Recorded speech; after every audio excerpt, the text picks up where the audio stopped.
Hi guys! Good morning and good afternoon from Melbourne, Australia!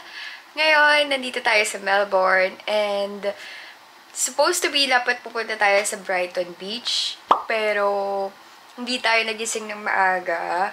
Kasi naman, umaga na tayo dumating dito. 2:00 na ng umaga. So, hindi ko talaga kinaya na lumabas ng maaga. Ngayon, it's 4:20 PM na ng hapon.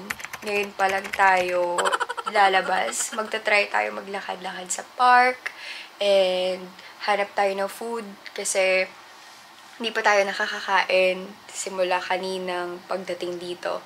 Although marami naman na tayo nakain sa airplane pa lang, sa aircraft pa lang marami na tayo kinain bago pa tayo mag-landing. So, busog naman, kaya hindi naman problemado kahit nung pagdating dito, ganun na yung oras, hindi naman tayo gutom. And, ayun guys, samahan niyo ako.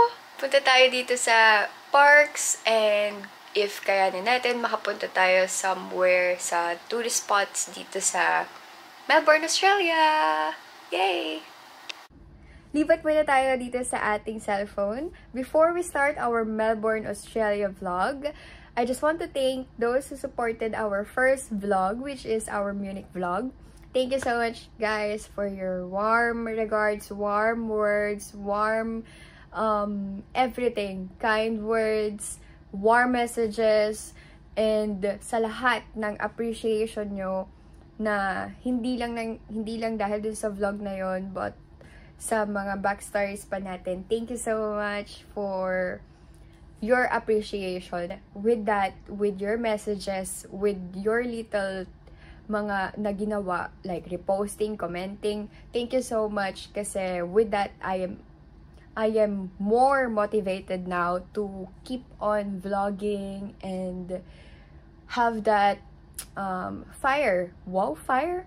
Basta parang mas na-motivate ako na mas gumawa pa ng mga ganitong klase ng videos na masishare natin yung journey natin and yung maipakita yung greatness ni God sa mga nangyayari sa buhay natin.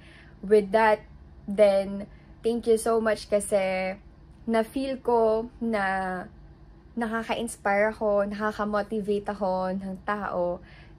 At yung ganong feeling, hindi yun mababayaran ng kahit ano. It's more than an accomplishment for me. Kasi yung ganong feeling, deep siya. Nag-i-strike siya ng deep. If ito yung heart mo, hindi lang siya dito, na tumatago siya hanggang sa likod. And nag-i-stay siya doon. Kasi meron ka na feel na superficial. Wow, superficial. Basta, it's more than yung mga nahahawakan mo like medals or anything, more than siya sa ganong feeling. More than an accomplishment siya. I hope naintindihan niyo yun. But with our video, with our future videos, ay mas ma-inspire kayo and magustuhan niyo ulit yung mga videos natin na darating pa. And I just pray na ang laging makita ay si God at hindi ako. Yung maipakita din ng journey natin sa bawat country na mapupuntahan natin ay si God. Kung gaano siya kalaki, kung gaano siya kagaling, kung gaano siya ka-amazing. Kasi yung mga bagay na hindi mo inaasahan, mararating mo, makukuha mo, at malalakaran mo. Kasi itong Melbourne, hindi ko rin to in-expect. Lahat ng darating natin na vlog, hindi natin ina-expect yan, guys. Kaya, ayan, enjoy tayo. And may patali si Mayora ngayon para may paano lang. Dapat talaga naka-off yan. Nakaganyan siya. So, bahala na mamaya. At hindi natin alam kung kakayanan natin ang lamig sa labas, ha. Guys, before ulit, nahanap ko na yung word na gusto kong sabihin. Yung kanina sa sinasabi natin na it's more than an accomplishment. Mga gano'n natin sinasabi kanina. Yung gusto kong ma-target doon na salita, gusto kong mabigkas, is fulfillment. It's fulfilling, guys. Sobrang saya ng ganung feeling. Kaya, if kayo, may chance din kayo makapag-inspire ng someone by your own means, hindi man vlogging or anything, is just by being kind to others or inspiring in a way na basta mas napapakita mo kung gano'ng kalaki si God sa buhay mo, at yung meron ka lang matulungan, tapos sa totoo meron mga gano'n, yung matulungan mo lang, mabigyan mo lang ng kahit ano, makikita na niya agad yung buhay mo. May gano'n times eh, kasi para kagaya ng lola ko, nagbibigay siya sa mga tao na nangangailangan. Tapos, ngayon, yung mga tao na yon na nabibigyan niya kahit maliit lang na bagay, nakikita lang ng mga tao na yon na sana one day maging kagaya na din ako, na sana ako naman yung nagbibigay, sana makatulong din ako sa ibang tao. Kaya guys, kayo, kung kaya nyo, gawin nyo. Nakalagay din yan sa Ecclesiastes sa Bible, na if meron kang kayang gawin, gawin mo na. Parang if ngayon sa salitaan ngayon, sa culture, hindi culture, basta sa lengguwahe ngayon, yung pinaka-short na salita doon, YOLO, 'di ba? Gawin mo na kung anong kaya mong gawin, pero do good, be good, at mas makipag-communicate ka kay God. Kasi, pagdating ng kamatayan mo, di mo na magagamit kung anong kaya mong gamitin ngayon. Like devices, mga pang-drawing mo, kung yun yung kaya mong gawin or gusto mong gawin, gawin mo na. Hanggat may time ka, gawin mo na. Kagaya ng sinasabi ng papa ko, gawin mo na, sabihin mo na na mahal mo yung isang tao hanggat kaya mo pa. Kasi pagka wala ka ng time, wala na. It's over. Ito tayo na to. Gagano na yun sa'yo. Bye!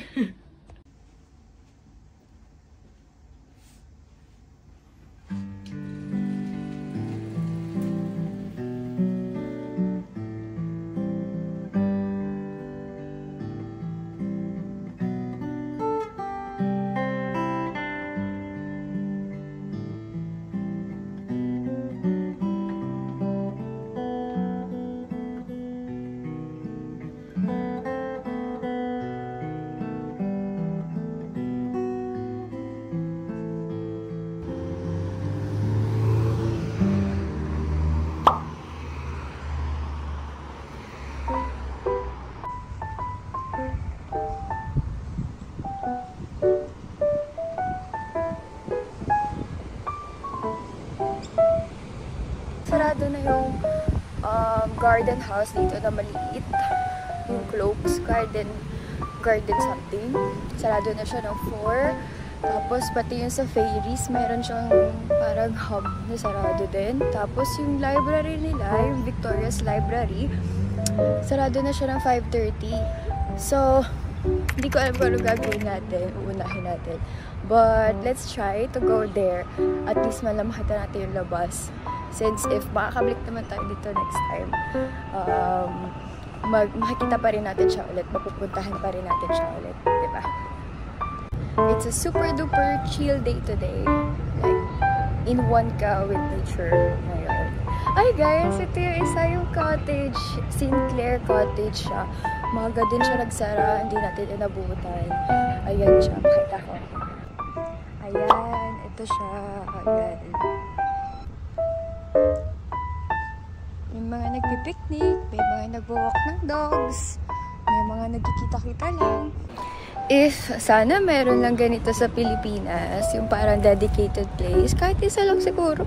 Pero sana, no, kung meron ganito, tingnan mo, nalagaan nila yung ano nila, yung mga puno nila. Tingnan mo naman kung gaano katangkad.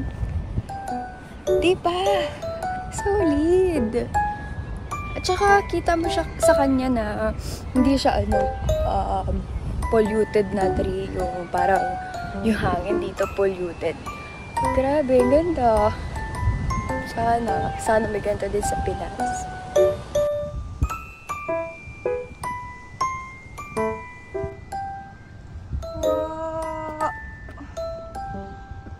Wow. Grabe, no? Sino kaya si Coco? Ay, ito na yung Fairies. Yay! Puntahan natin siya. Yan, yung daan dito. Hala, tingnan nyo yung puno! What? Solid? Ayun yung tree. Yung branch na sinasabi nila may fairy. Ooh.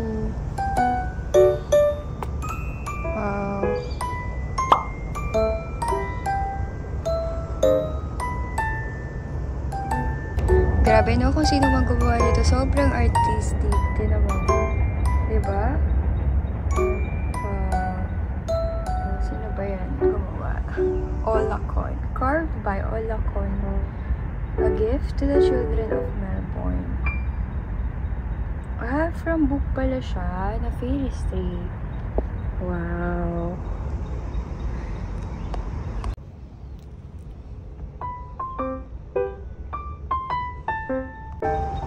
Wow!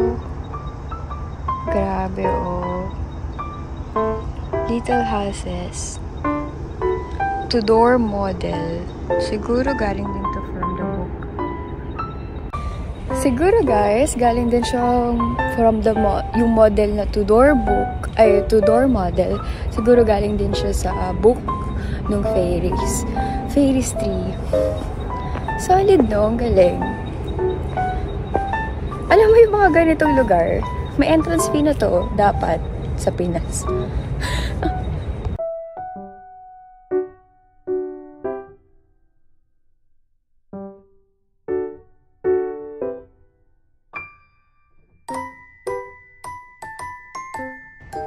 Wow, solid, ang ganda oh. Parang laruan. Alam nyo, naalala ko yung family ko, yung lola ko. Siguro sa ganito lang, simpleng ganito lang lakad-lakad sa ganitong park. Siguro sobrang saya na nila. Kasi calm dito, calm ka. Tapos parang wala ka basta nakaka-refresh dito. Lalo na pag nagbabasa ka ng libro dito. Solid! Parang kung nasa loob ka ng libro.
So cute!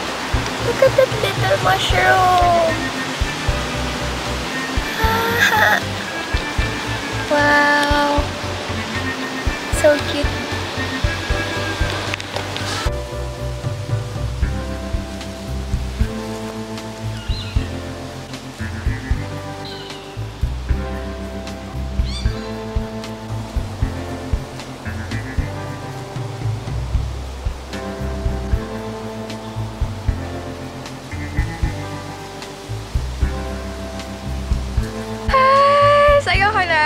Nakakatuwa!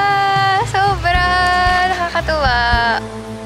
Hi! Andito tayo sa tapat ng Victoria's Library ngayon.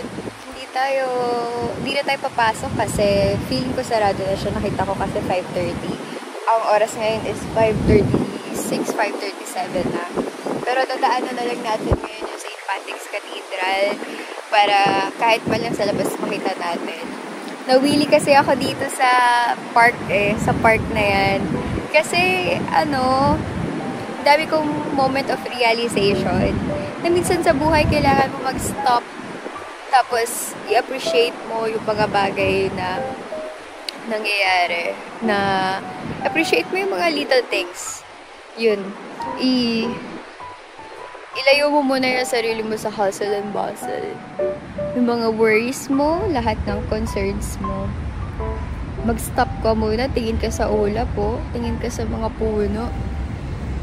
Kung gaano sila kaganda.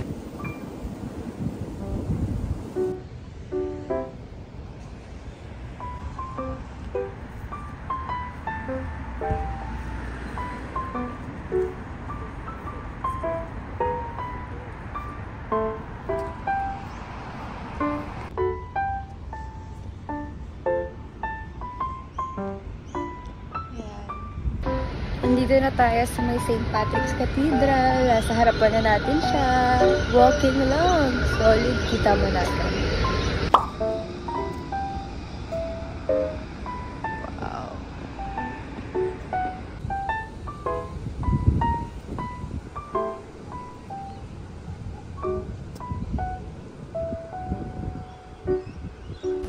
Grabe. Iba yung itsura nito.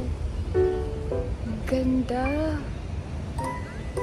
Ang ganda niya. Ang ganda. Wow. Tignan nyo kasi.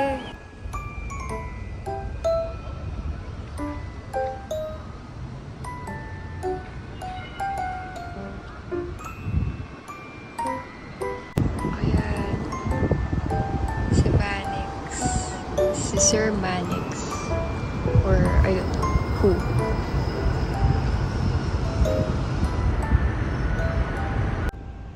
Wow, take a look at that. Roses pala yan.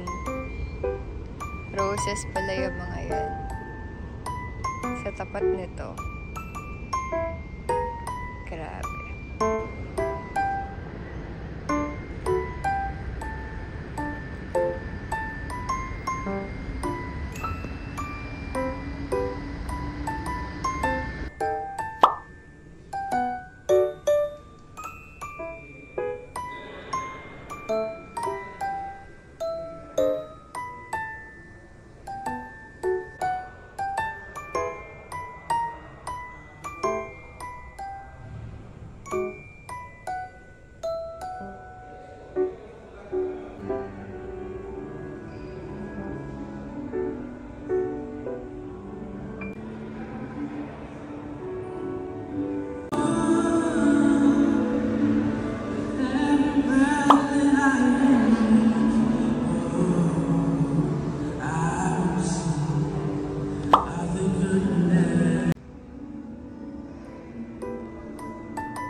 May kinakasal din kanina. No? Nagpa-practice sila ng kasal sa St. Patrick's Cathedral. Papakita ko lang sa inyo yung Victoria's Library sa labas. Ito siya.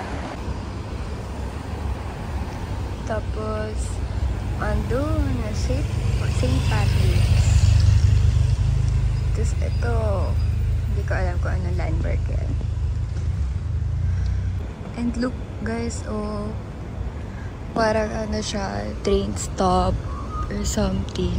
Pwede ka mag-rest siguro sa loob, ganyan. Ganda. Ngayon ko lang napansin, oh, tingnan nyo. Ano kaya yan? Sa bawat stones, meron.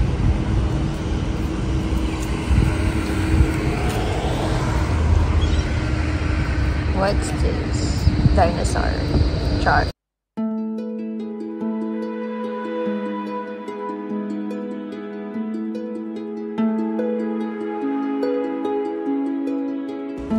Yan yung line ng truck nila.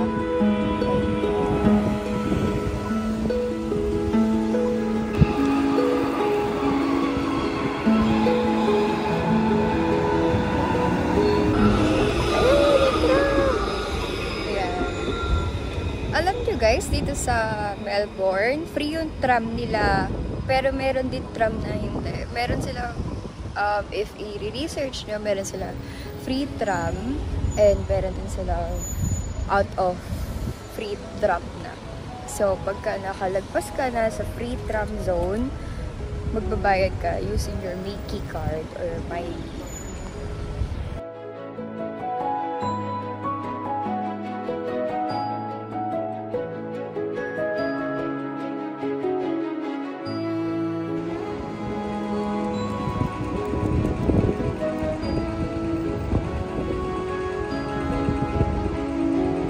This is their old treasury building, guys.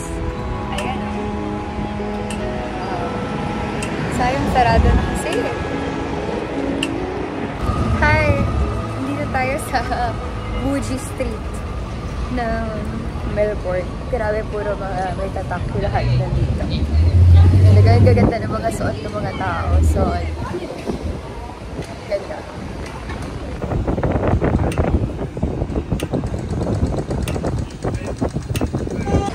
Hi! Tapos na tayo kumain doon sa Buji na lugar.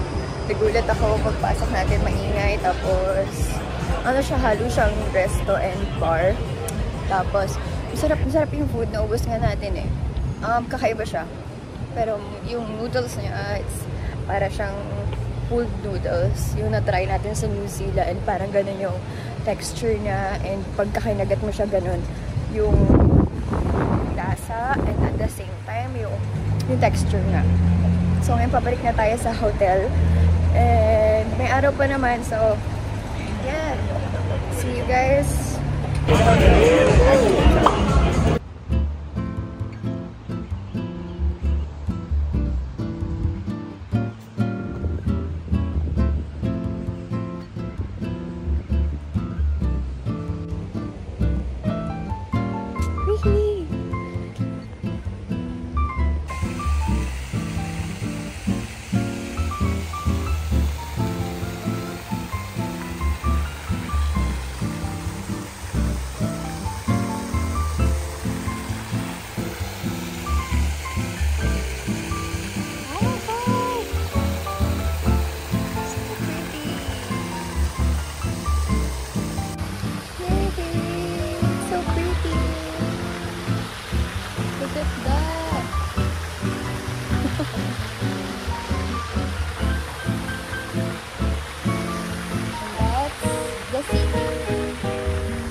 So, ayan yung Cook's Cottage. Yan yung hindi natin naabutan din. Ay, ganda ng araw na to. Kalahating araw. Well spent. Dami mong... Ano mo yung slow day? Slow lang lahat. Breather siya. Isa siyang pahinga na araw. Hi!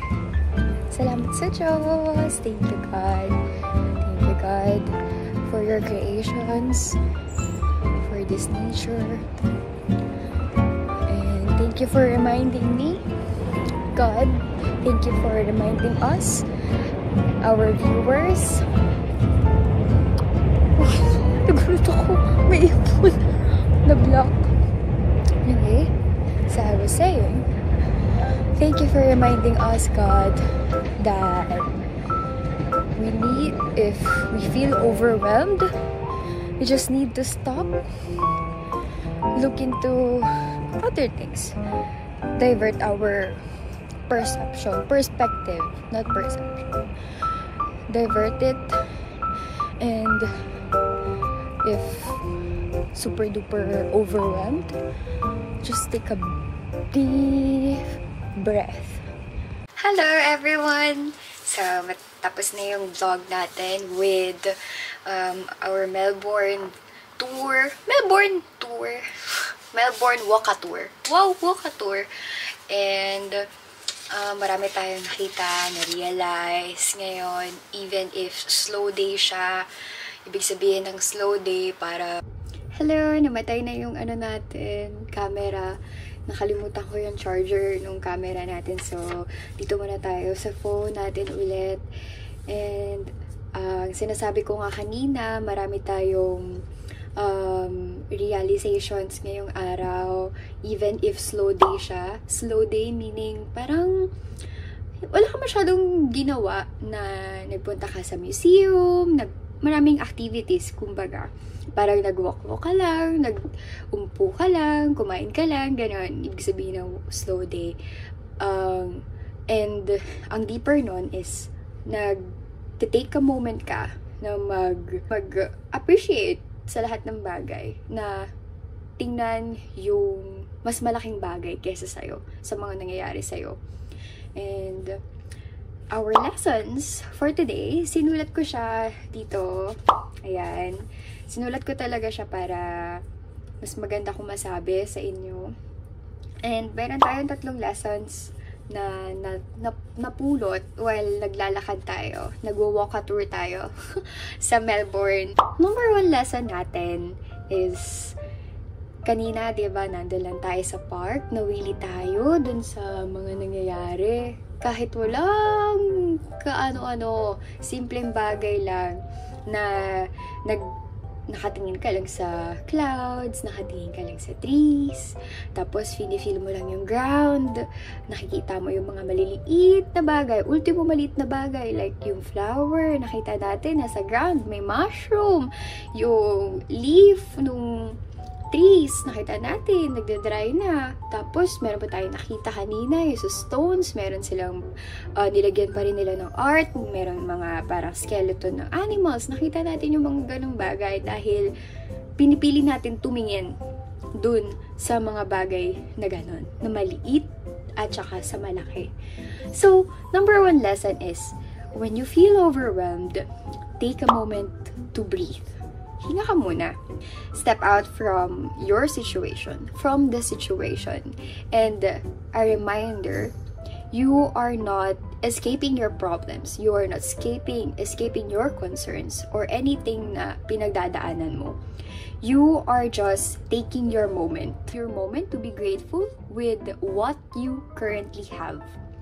With God's creations, the trees, the clouds, everything that surrounds you, your environment, even you are God's creation. Kaya take a moment to appreciate that, and most importantly, with what you can do. The trees, flowers, clouds, and the ground are there to remind you so many things in life.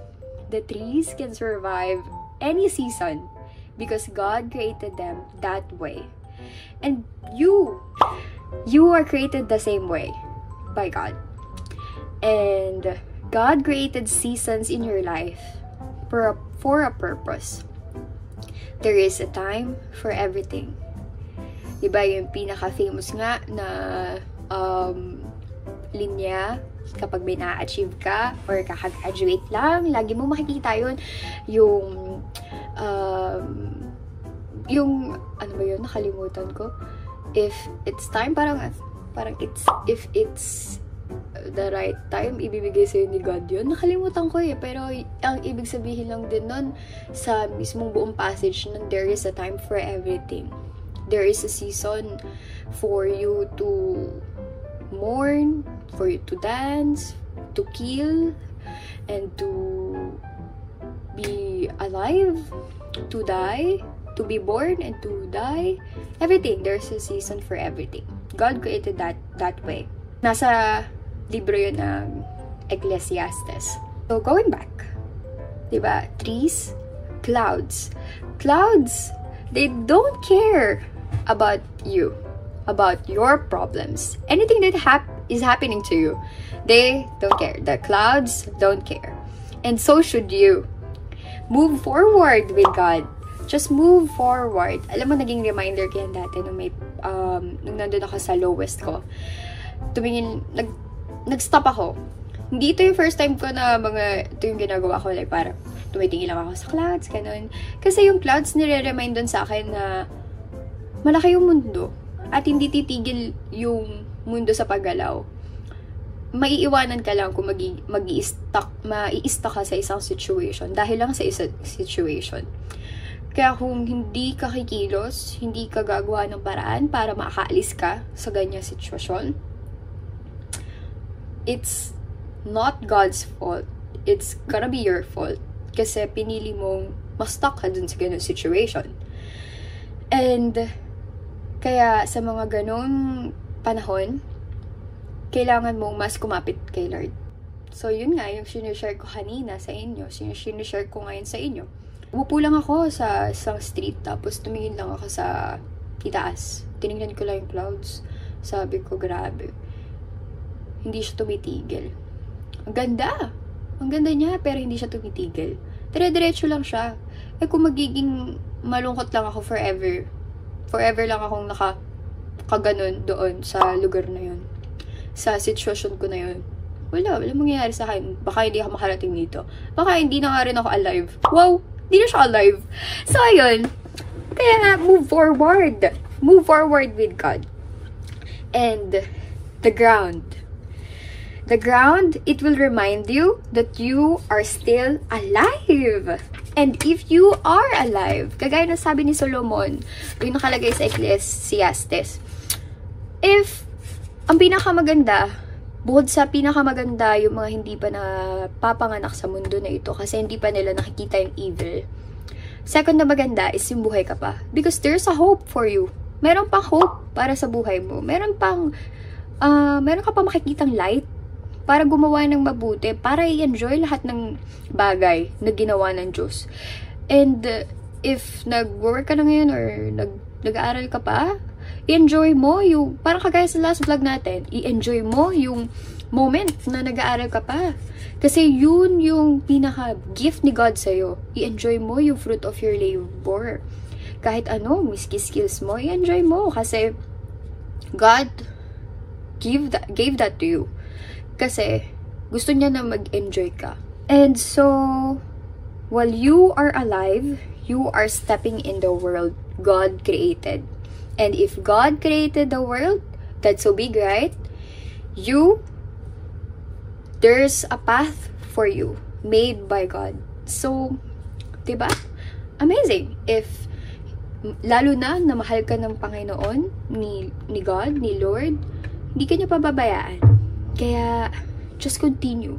Just keep swimming. Just keep swimming. And our God is greater than your highs and lows. So, yun yung ating first lessons. Number 2, enjoy every moment. Enjoy what you can still do. Live good and do good. Kasi kanina, dami nangyayari sa paligid mo, bukod dun sa park. Lalo na nung napunta tayo dun sa kainan, dun sa pinuntahan nating resto. Daming tao. Ang dami nangyayari, may mga nagluluto, mayroong mga kumakain, nag-uusap, maraming tao, maraming nag-enjoy. And so, live that moment. Live every moment that you have. Kasi, if mawala ka na sa mundo, hindi mo na magagawa yun. Tsaka, ang pinaka-worst pa nga is makalimutan ka na ng tao. So, ang pinaka-maganda mo talagang gawin while nabubuhay ka, live good and do good in accordance with God. Number 3 lesson natin, when one closes, another one opens. Kasi, kanina lumabas tayo. Sarado na yung mga bagay-bagay na gusto natin puntahan, yung mga lugar natin puntahan. Na hindi na tayo nakapunta sa Brighton. Hindi pa tayo nakapasok dun sa mga ferries na parang cottage nila. Hindi na rin tayo nakapunta sa library. Ang ganda pa naman ng library. Hindi na tayo nakapunta sa botanical garden. Isa pang lesson, kailangan nating pag nagkaroon tayo ulit ng Melbourne na lipad, umaga pa lang lumabas na talaga. Kaya, ayun, pero I'm not regretting naman. Kasi, kailangan ko talaga yung sleep. Woohoo! So, ayun yung ating lessons for this day with our Melbourne vlog.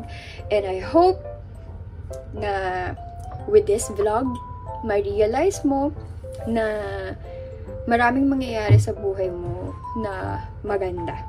Kasi mahal ka ni God. And if super duper overwhelmed ka, or hindi naman super duper, pero overwhelmed ka, or talagang stress ka, burnt out, ang gawin mo, stop ka muna. Pause, and then take a deep breath. Hinga ka muna sa mga nangyayari sa'yo.